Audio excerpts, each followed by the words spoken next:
नमस्कार दोस्तों, मैं किशोर कुमार साहू। मेरे इस चैनल मैकेनिकल माइंड में आप सभी का स्वागत है। आप लोग देख रहे हैं fluid mechanics and fluid machinery का वीडियो सीरीज़। और आज के इस सीरीज़ में हम लोग डिस्कस करेंगे मेटा सेंटर के बारे में। हम लोग डिस्कस कर रहे हैं कि कोई वस्तु या कोई बॉडी जब किसी द्रव में डूबी होती है या तैर रही होती है तो उसमें किस तरीके से सिद्धांत काम करते हैं, उसके संतुलन की कौन कौन सी अवस्थाएं होती हैं, इसके लिए हम लोग पढ़ रहे हैं। तो लास्ट लेक्चर में हम लोग डिस्कस किए थे कि कोई बॉडी सबमर्ज्ड है या फ्लोटिंग कंडीशन में है तो उसमें बॉयंसी फोर्स कैसे कार्य करता है और किस बिंदु पे कार्य करता है, इसके बारे में डिस्कस किए थे। ठीक है, आज के इस लेक्चर में हम लोग डिस्कस करेंगे मेटा सेंटर के बारे में। तो मेटा सेंटर क्या होता है? मेटा सेंटर को हम लोग अपलॉक केंद्र बोलते हैं। तो एक्चुअल में अपलॉक केंद्र या मेटा सेंटर क्या होता है ना? तो कोई भी वस्तु जब किसी द्रव में तैर रही होती है या फ्लोटिंग कंडीशन में होती है ना, तो वो वस्तु क्या होता है, उसमें एक बिंदु के सापेक्ष वो क्या करता है, ऑक्सीलेट करता है या दोलन गति करने लगता है। जैसे आप एग्जांपल कर लेंगे नाव, तो नाव को हम थोड़ा सा अगर टिल्ट करें या थोड़ा सा विस्थापित करें एक्सटर्नल फोर्स देके, तो वो क्या करती है, ऐसे डगमगाने लगती है ना। तो जिस बिंदु के सापेक्ष वो डगमगाती है या दोलन गति करती है, उसी बिंदु को हम लोग बोलते हैं मेटा सेंटर। ठीक है, या अपलॉक केंद्र है। तो मेटा सेंटर क्या है? यह वह बिंदु होती है ना, जिसके सापेक्ष किसी द्रव में तैरती हुई बॉडी क्या करती है, ऑक्सीलेट करती है या दोलन गति करती है। जब उसको क्या किया जाए, कुछ कोणीय एंगल पे विस्थापित किया जाए, या उसको जब कुछ एंगल से हम लोग क्या करें, डिस्प्लेस करें। ठीक है, तो फॉर एग्जांपल जैसे ये एक बॉडी आपको दिखाई दे रही है, इस बॉडी का कुछ हिस्सा यहाँ से आप देख सकते हैं, यहाँ से ये वाला जो हिस्सा है ये वाटर लेवल पे है, और इसके नीचे वाला जो हिस्सा है पूरा वो पानी में डूबा हुआ है। इसका कुछ हिस्सा जो है वो पानी या किसी भी फ्लूइड के सरफेस से ऊपर है ना। तो ये फ्लोटिंग कंडीशन में है। ये बॉडी जो है, इसका सेंटर ऑफ ग्रेविटी हमें पता रहता है कहाँ पे है, हम कैलकुलेट कर सकते हैं। मान लो यहाँ पे सेंटर ऑफ ग्रेविटी है इस बॉडी का। ठीक है, और हमने लास्ट लेक्चर में डिस्कस किया था कि इसका सेंटर ऑफ बुओयेंसी भी होता है, जिसको हम बी से डिनोट करते हैं। ये सेंटर ऑफ ग्रेविटी के नीचे होता है। ये हम कैलकुलेट कर सकते हैं, जितना पोर्शन डूबा है उसके सेंटर ऑफ ग्रेविटी पे होता है ना। तो यहाँ पे दो फोर्स इसमें ऐड करता है। एक तो इसमें इसका खुद का वेट होता है, और दूसरा इसमें जो बॉयंसी फोर्स काम करता है अपवर्ड डायरेक्शन में। तो ये हमने डिस्कस किया हुआ था, है ना। अभी ये बॉडी क्या है, अभी संतुलन की अवस्था में। संतुलन की अवस्था कब होती है? जब ये इसमें ये स्थिर अवस्था में हो, किसी भी तरीके से इसमें मूवमेंट ना हो, तब ये इक्विलिब्रियम कंडीशन में कहलाता है।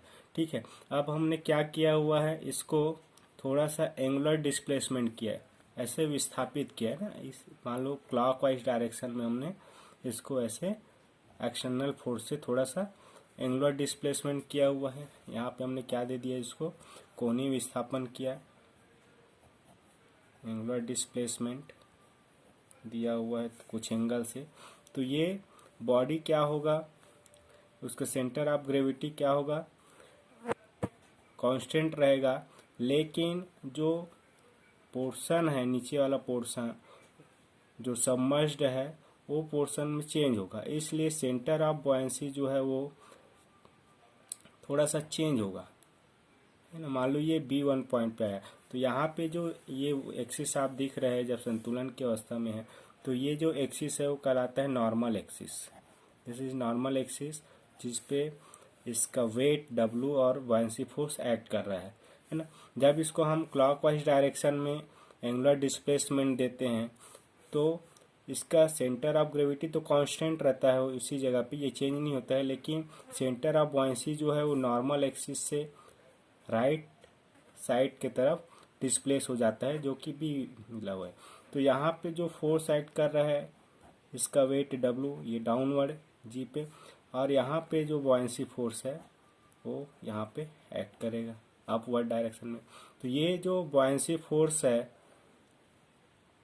ये, इससे अगर इसका लाइन ऑफ एक्शन हम लोग ड्रॉ करें, इससे जाती हुई एक रेखा, तो ये नॉर्मल एक्सिस को एक पॉइंट पे कट करती है। तो ये जो पॉइंट होता है वही क्या होता है, मेटा सेंटर होता है। इसी पॉइंट के रेस्पेक्ट में ये बॉडी जो है क्या करती है, बार बार ऐसे ऑक्सीलेट करती है या दोलन गति करती है जब हम इसको एक बार एंगुलर डिस्प्लेसमेंट दे देते हैं। ठीक है, तो इस तरीके से ये मेटा सेंटर पॉइंट होता है। तो हम ये भी कह सकते हैं कि मेटा सेंटर पॉइंट क्या होता है, तो मेटा सेंटर पॉइंट वह पॉइंट होता है ना, जिस पे सेंटर ऑफ बुयांसी फोर्स का लाइन ऑफ एक्शन किसको कट करती है, नॉर्मल एक्सिस को कट करती है। जब इस बॉडी को हम क्या करते हैं, कुछ एंगल से टिल्ट करते हैं या एंगुलर डिस्प्लेसमेंट देते हैं। ठीक है, तो ये मेटा सेंटर पॉइंट है। अब इस मेटा सेंटर पॉइंट यहाँ पे जी क्या है,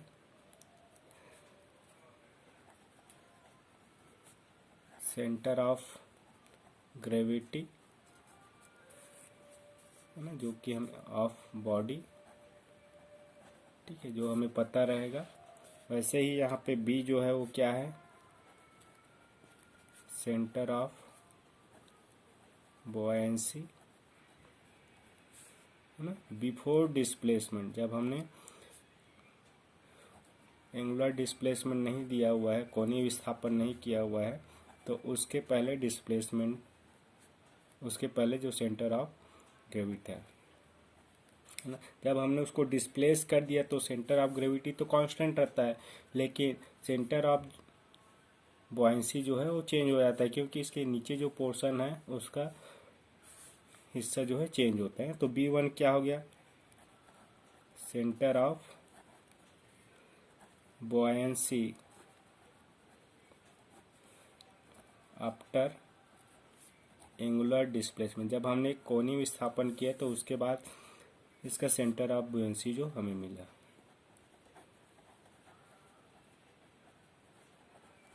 ठीक है, और इस तरीके से जब हम डिस्प्लेस करते हैं तो इस बुयांसी फोर्स का लाइन ऑफ एक्शन ड्रॉ करेंगे, और ये नॉर्मल एक्सिस है, तो दोनों एक दूसरे को एक पॉइंट पे कट करेगा, वही पॉइंट क्या होगा, मेटा सेंटर होगा।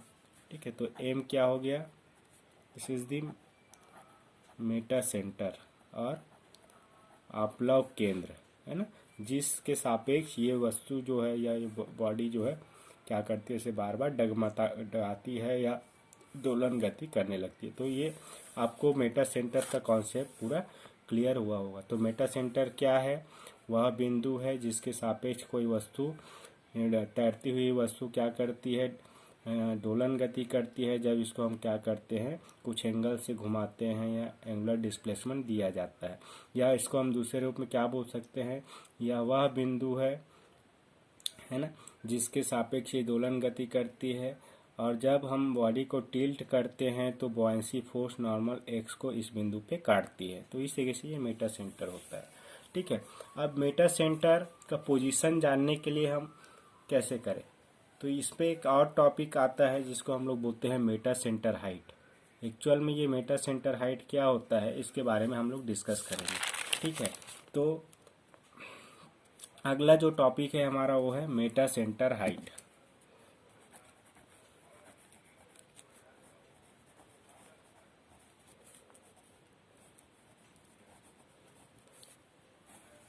इसको हम लोग बोल सकते हैं अपलव केंद्र की ऊंचाई।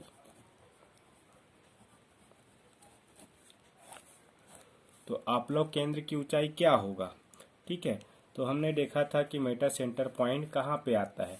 तो मेटा सेंटर पॉइंट हमें पता चल जाता है नॉर्मल एक्सिस और लाइन ऑफ एक्शन और बॉयंसी फोर्स के इंटरसेक्टिंग पॉइंट पे मेटा सेंटर होता है। तो मेटा सेंटर हाइट क्या होता है, ठीक है।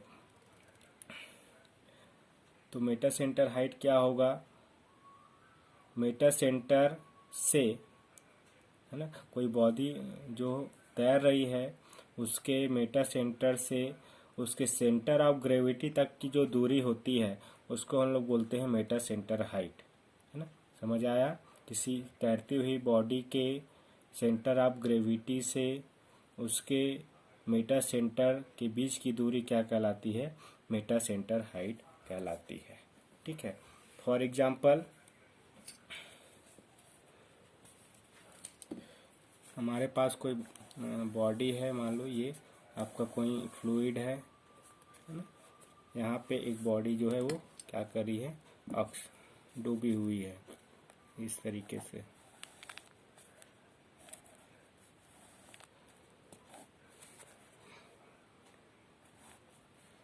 ये डूबी हुई है यहाँ पे, मान लो ए बी और ये सी डी हिस्सा जो है ये फ्लूइड में डूबी हुई है, ठीक है। तो ये आपके नॉर्मल एक्सिस है,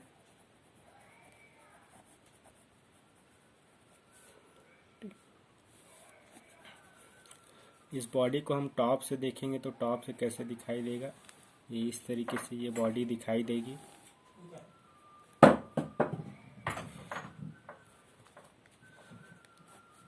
ये वाई वाई एक्सिस है, तो ये बॉडी आपको टॉप से इस तरीके से दिखाई देगी। जिसकी लंबाई मान लो हम लोग ले लेते हैं एल है, ठीक है। अब इस बॉडी को हम लोग क्या कर रहे हैं, टिल्ट कर रहे हैं कुछ एंगुलर डिस्प्लेसमेंट से, ऐसा टिल्ट कर दिया हमने, ठीक है। ये आपका नॉर्मल एक्सिस है और इस डायरेक्शन में हमने इसको टिल्ट कर दिया है, एंगुलर डिस्प्लेसमेंट दिया है।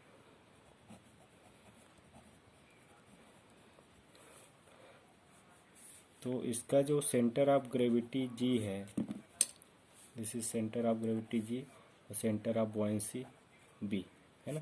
तो टिल्ट करने से क्या होगा, सेंटर ऑफ ग्रेविटी तो कांस्टेंट रहेगा लेकिन सेंटर ऑफ बॉयंसी जो है वो क्या हो जाता है, चेंज हो जाता है। इस तरफ डिस्प्लेस करे हो तो ये नॉर्मल एक्सिस के राइट साइड में ये सेंटर ऑफ बॉयंसी B1 आपको मिलेगा, है ना। यहाँ पे वेट काम कर रहा है और इधर पे इसका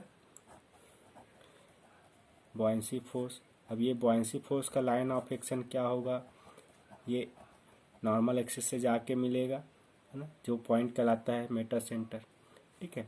तो ये जी से एम तक का जो डिस्टेंस होता है इसी को हम लोग बोलते हैं मेटा सेंटर हाइट, ठीक है। अब ये मेटा सेंटर हाइट को कैलकुलेट कैसे करते हैं, तो मेटा सेंटर और मेटा सेंटर हाइट को कैलकुलेट करने के लिए दो विधियां हैं। एक विधि है एनालिटिकल मेथड और दूसरी विधि है एक्सपेरिमेंटल मेथड, है ना। जब आप फ्लूइड मैकेनिक्स का लैब आप करेंगे तो उसमें मेटा सेंटर कैलकुलेट करने के लिए एक अलग से एक्सपेरिमेंट होता है। अगर आप एक्सपेरिमेंट से नहीं कर रहे हैं तो एक दूसरा मेथड है एनालिटिकल मेथड, जिसमें एक इक्वेशन का यूज़ करके हम लोग इस मेटा सेंटर हाइट को कैलकुलेट करते हैं, ठीक है। तो मेटा सेंटर हाइट को कैलकुलेट करने के लिए हमारे पास कौन सा फॉर्मूला है, GM क्या है, this is the meta center height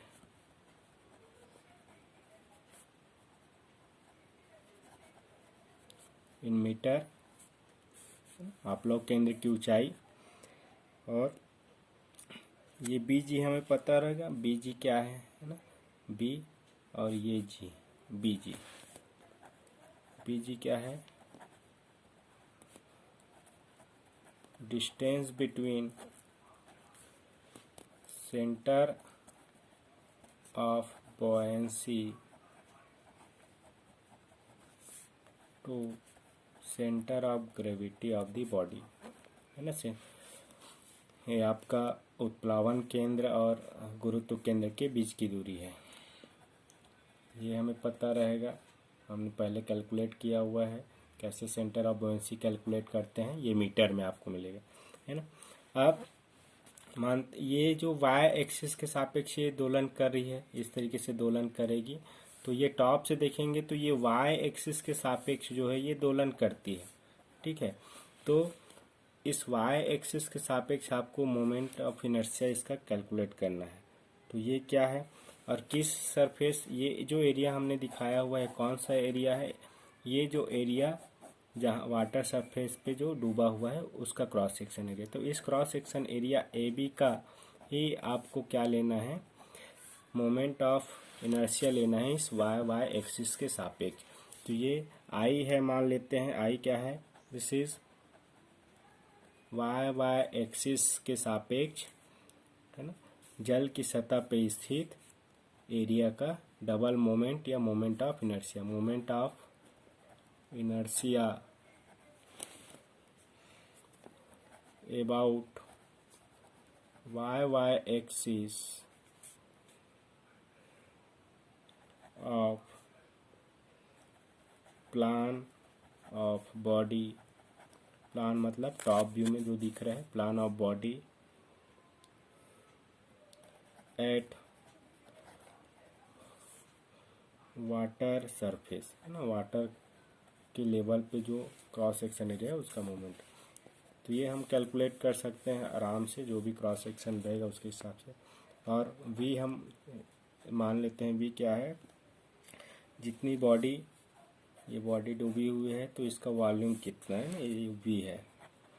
तो वी क्या है, ये डूबी हुई बॉडी का आयतन है, volume of the submerged body. तो ये सारी चीज़ें हमें पता रहता है। और एनालिटिकल फार्मूला से हम लोग क्या कैलकुलेट कर सकते हैं, ये आपके पास इक्वेशन मिलेगा, मेटा सेंटर जी एम बराबर आई बटा बी माइनस बी जी। तो ये एनालिटिकल फार्मूला है, सूत्र है मेटा सेंटर हाइट कैलकुलेट करने के लिए, ठीक है। इस फार्मूले का यूज़ करके हम मेटा सेंटर आराम से कैलकुलेट कर सकते हैं, ठीक है। तो ये मेटा सेंटर और मेटा सेंटर हाइट बहुत ही इम्पोर्टेंट है। चाहे आप नाव डिज़ाइन कर रहे हो या शिप डिज़ाइन कर रहे हो, तो ऐसी भी कोई भी वस्तु जो किसी द्रव या पानी में तैरती है, तैरने वाली चीज़ें आपको बनाना है, तो उसके लिए मेटा सेंटर और मेटा सेंटर हाइट बहुत ही इम्पोर्टेंट है, ठीक है। तो आई थिंक आज का लेक्चर आपको समझ में आया होगा। इस लेक्चर में इतना ही। Thank you for watching this video. Keep smiling.